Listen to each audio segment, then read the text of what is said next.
Doctor මේ නෑවහම ඔලුව කැක්කුම අඩු වෙනවද ඩොක්ටර්? හොඳ ප්‍රශ්නයක්. ගොඩක් අය මගෙන් අහන ප්‍රශ්නයක්.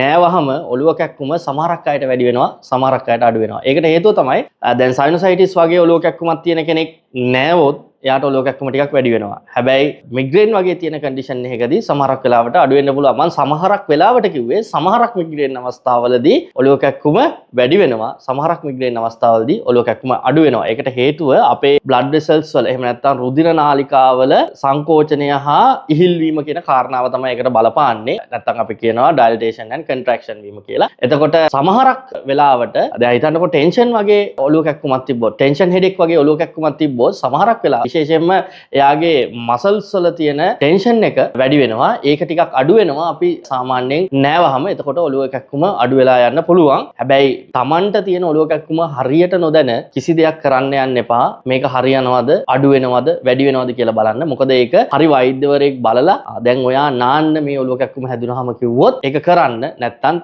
තවත් ඔයාට තියෙන දැන් මේ වෙලාවේ තියෙන ඔලුව කැක්කුම හිතන්නකෝ සයිනසයිටිස් කියලා වාට ලොකුනේ. ඔයා නෑවට පස්සේ ඒක තවත් වැඩිලා ඔයාට අමාරු වෙන්න පුළුවන්. ඒ හින්දා හරි වෛද්‍ය උපදේශනය ඉතාමත් වැදගත් ඔලුව කැක්කුම සුව කරන්න.